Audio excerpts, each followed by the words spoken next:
जय हिंद दोस्तों, जैसा कि आपको पता है कि रेलवे ग्रुप डी का फाइनली एग्जाम डेट निकल गया है। 17 अगस्त से एग्जाम होने वाला है। उसके लिए मैं पर डे आपको 10 टॉप 10 क्वेश्चन जीके का लेकर के आ रहा हूं। जीके जीएस का 10 टॉप 10 क्वेश्चन लेकर के आ रहा हूं जो एग्जाम के व्यू से बहुत ही महत्वपूर्ण है। तो चलिए मैं फाइनली अब हम 10 टॉप 10 जीके को आपके सामने रखते हैं और उसका आपको आंसर देना है। और उसके बाद अगर से नहीं आएगा तो हम आपको फिर उसका आंसर बताएंगे, भी क्लियर करेंगे। इससे पहले आपको वीडियो को जल्द से जल्द अपने दोस्तों तक शेयर कीजिए और मेरे चैनल को सब्सक्राइब कीजिए, वीडियो को लाइक कीजिए। चलिए देखते हैं हम लोग क्वेश्चन। 10 टॉप 10 क्वेश्चन है जो एग्जाम के व्यू से बहुत ही महत्वपूर्ण क्वेश्चन है। चलिए आइए देखिए, पहला क्वेश्चन कहता है कि भारतीय संविधान में मौलिक अधिकारों का वर्णन है। यानी कहने का इसका मतलब ये है कि भारतीय संविधान के किस अनुच्छेद में मौलिक अधिकारों का वर्णन किया गया है।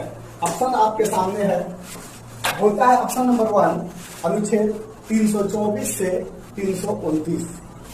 दूसरा ऑप्शन का आता है अनुच्छेद 352 से 360।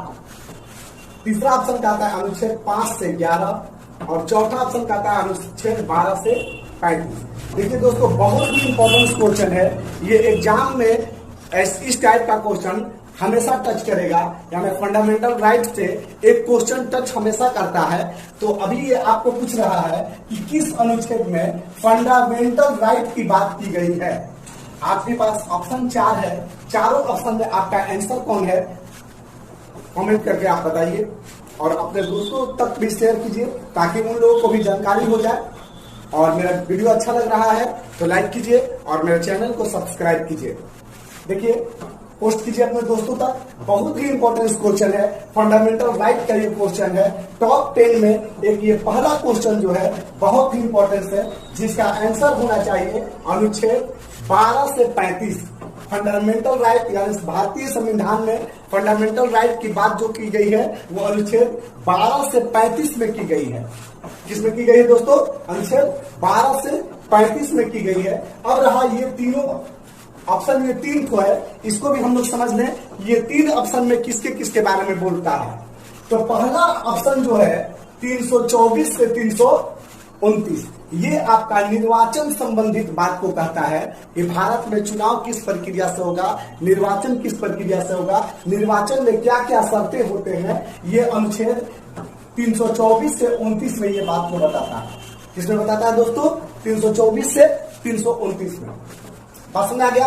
अब चलिए अनुच्छेद 352 से जो 60 कहता है, ये भारतीय आपातकाल के बारे में बोलता है। भारत में 3 तरह के आपातकाल होते हैं और तीनों तरह का जो आपातकाल है वो 352 से 360 के बीच में इसको रखा गया है। ठीक है। अब ये अनुच्छेद 5 से 11 जो कहता है, ये नागरिकता के बारे में बात करता है। भारतीय नागरिकता के बारे में कि भारत के किस व्यक्ति को नागरिकता मिलेगा अथवा नहीं मिलेगा और किस बेस पर मिलेगा।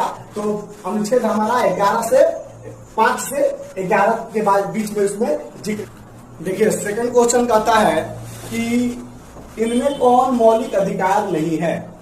मौलिक अधिकार इनमें कौन नहीं है उसके बारे में बताना है। ऑप्शन आपके सामने है। फर्स्ट ऑप्शन कहता है स्वतंत्रता का अधिकार, सेकंड ऑप्शन कहता है समानता का अधिकार, थर्ड ऑप्शन कहता है संपत्ति के अधिकार और चौथा नंबर में बोलता है धार्मिक स्वतंत्रता का अधिकार।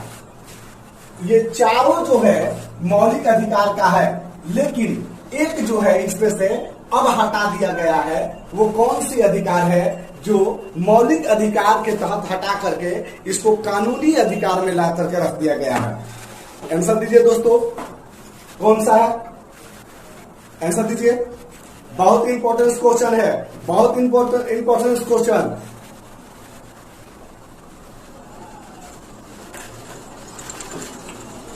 आंसर दीजिए। मौलिक अधिकार के क्वेश्चन है ये। ऑप्शन नंबर 1 कहता है स्वतंत्रता का अधिकार, ऑप्शन नंबर 2 समता का अधिकार, ऑप्शन नंबर 3 संपत्ति का अधिकार और ऑप्शन नंबर 4 धार्मिक स्वतंत्रता का अधिकार।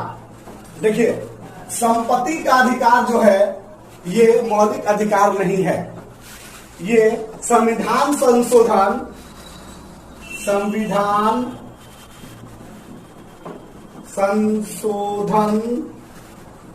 44 के तहत सन 1979 ईस्वी में इसको संपत्ति के अधिकार को मौलिक अधिकार से हटा दिया गया है।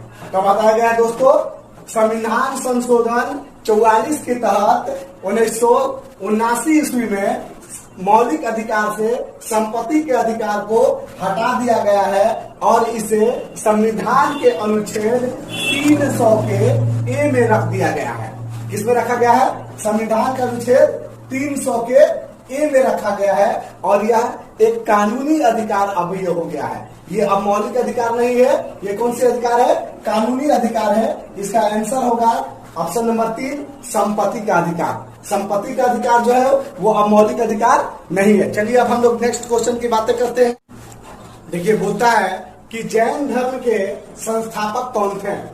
जैन धर्म के संस्थापक कौन थे? पहला ऑप्शन है पार्श्वनाथ, दूसरा ऑप्शन है महावीर स्वामी, तीसरा ऑप्शन है ऋषभदेव और चौथा ऑप्शन इनमें से कोई नहीं। आंसर दीजिए, जैन धर्म के संस्थापक कौन है? तो जैन धर्म में 24 तीर्थकर आए थे। कितना आए थे दोस्तों? जैन धर्म में 24 तीर्थकर थे। कुल तीर्थकरों की संख्या जैन धर्म में 24 थे, जिनमें महावीर स्वामी जो थे वो 24वें थे। 24 नंबर का तीर्थकर जो थे वो महावीर स्वामी थे और पार्श्वनाथ जो थे वो 23वें तीर्थकर थे। कौन थे दोस्तों? पार्श्वनाथ जो थे वो 23वें तीर्थकर थे और ऋषभदेव जो थे वो पहला तीर्थकर थे। तो जैन धर्म के स्थापना किसने किया? ऋषभदेव ने। जैन धर्म का स्थापना किसने किया? ऋषभदेव ने और ये प्रथम तीर्थकर भी थे। चलिए अब हम लोग नेक्स्ट क्वेश्चन की बातें करते हैं। देखिए नेक्स्ट क्वेश्चन कहता है कि गुलाम वंश के संस्थापक कौन थे? ऑप्शन आपके पास है इल्तुतमिश, कुतुबुद्दीन, मोहम्मद गौरी और इनमें से सभी। ये आपको पहले भी बता दिया गया है और हमेशा ये गुलाम वंश के बारे में एक क्वेश्चन टच करता है। आपको इसका आंसर बताना है। इससे पहले वाले वीडियो में भी इसके बारे में हम बताए थे। आप जल्द से जल्द आंसर दीजिए इसका।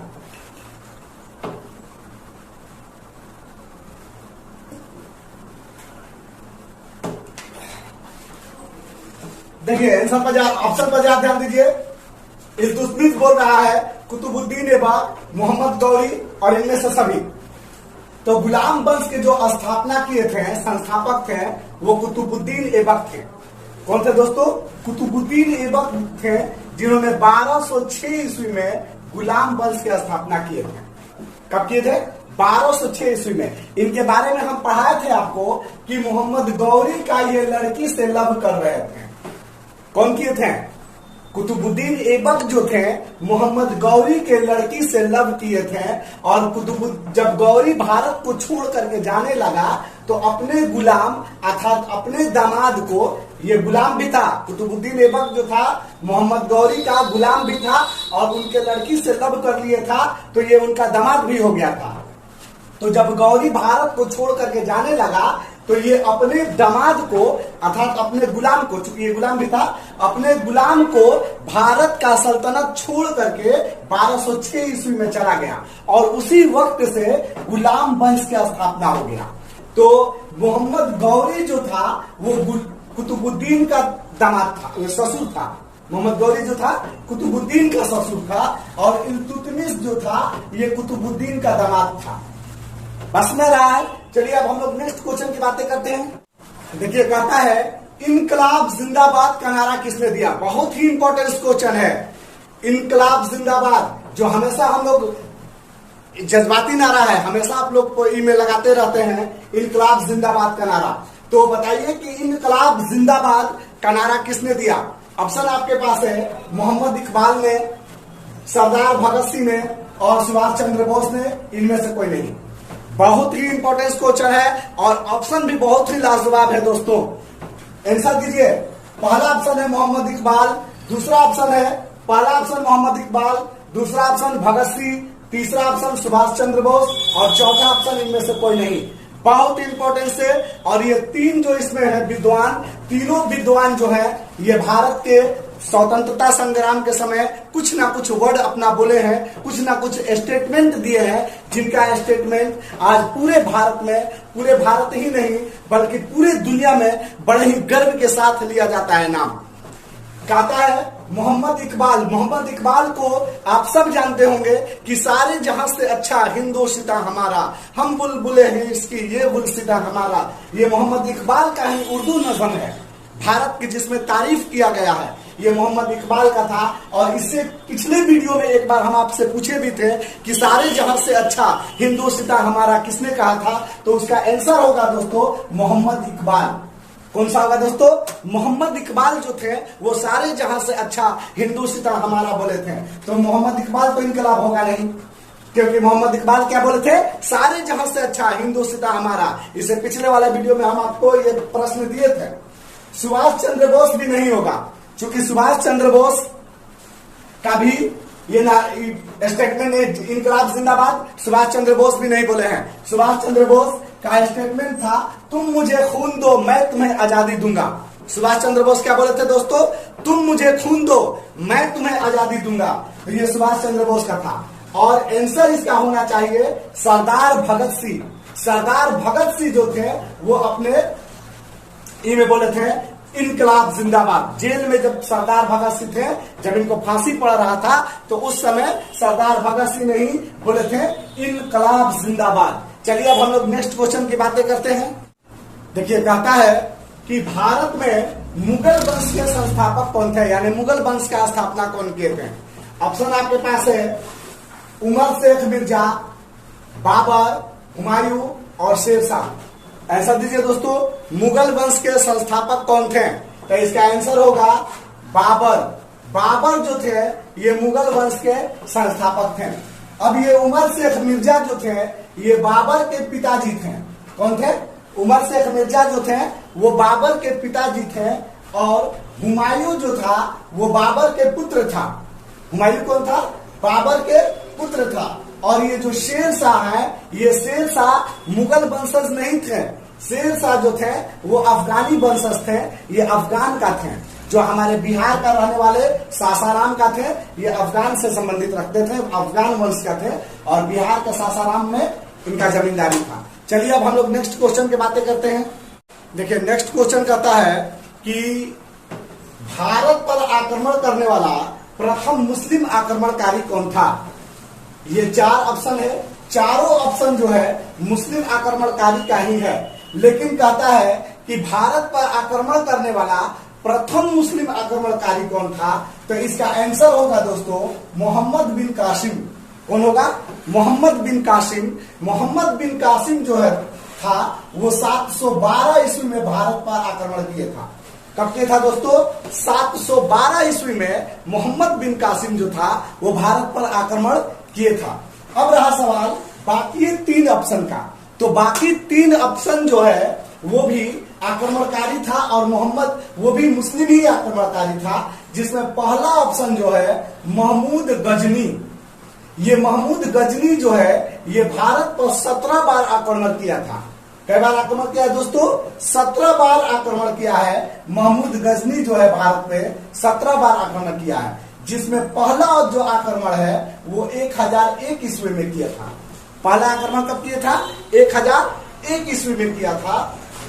और सबसे चर्चित आक्रमण जो है उसका 1024 में किया था, जो सोमनाथ के मंदिर को लूटा था। सबसे चर्चित आक्रमण 1024 ईस्वी में। कहीं कहीं इसका इतिहास में 1025 भी देता है।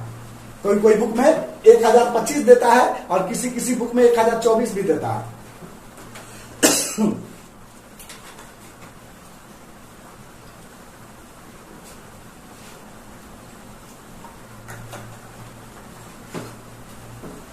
और महमूद गजनी का अंतिम आक्रमण जो था वो 1027 में किया था।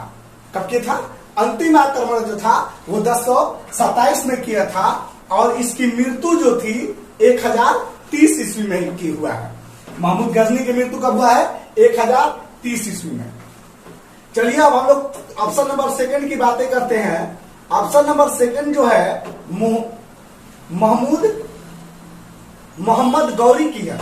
ये मोहम्मद गजनी का था और ये मोहम्मद गौरी का। मोहम्मद गौरी जो है भारत पर 2 बार आक्रमण किया था। पहला आक्रमण जो था वो 1191 ईस्वी में किया था। पहला आक्रमण कब किया था? 1191 ईस्वी में, जो पृथ्वीराज चौहान के विरुद्ध किया था, जिसमें पृथ्वीराज चौहान की जीत हुआ था और मोहम्मद गौरी की हार हुआ था। लेकिन ये माना नहीं, फिर साल भर के बाद यानी 1 साल दूसरे का साल ही फिर आक्रमण किया, यानी 1192 ईस्वी में आक्रमण किया। और इस आक्रमण में मोहम्मद गौरी का जीत हुआ और पृथ्वीराज चौहान की हार हुआ। फिर ऑप्शन नंबर ये 4 आपका है कुतुबुद्दीन ऐबक। ये कुतुबुद्दीन ऐबक जो थे ये बराबर बोल रहे हैं कि मोहम्मद गौरी का ये दामाद थे।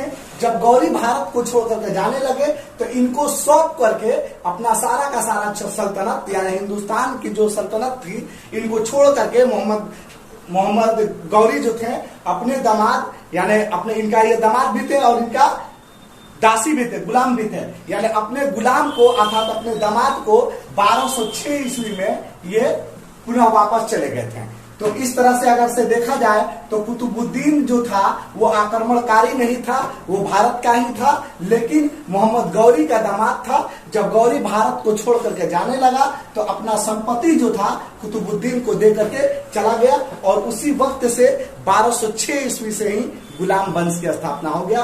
तो आपका राइट आंसर जो होगा, कहता है प्रश्न में भारत पर पहला मुस्लिम आक्रमणकारी कौन था, तो मोहम्मद बिन कासिम होगा, जिन्होंने 712 ईस्वी में भारत पर आक्रमण किया था। चलिए अब हम लोग नेक्स्ट क्वेश्चन की बातें करते हैं। देखिए कहता है कि 7 टापुओं का शहर कहा जाता है।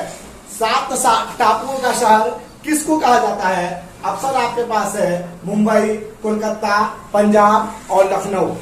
इसमें आंसर दीजिए। तो 7 टापुओं का शहर जो है वो मुंबई को कहा जाता है। मुंबई जो है 7 टापुओं पर टिका हुआ है। बस में रहा है, इसकी जो मुंबई जो शहर है वो 7 टापुओं पर टिका हुआ है, इसीलिए मुंबई को 7 टापुओं का शहर कहा जाता है। लेकिन अब ये जो 3 ऑप्शन है इसमें भी ये भी एक ना एक नाम से, ये भी कोई ना कोई नाम से विख्यात है। जैसे कोलकाता जो है ये महलों का शहर के नाम से विख्यात है। कोलकाता को क्या कहा जाता है? कोलकाता को महलों का शहर के नाम से विख्यात है कोलकाता। पंजाब जो है 5 नदियों की भूमि के नाम से विख्यात है।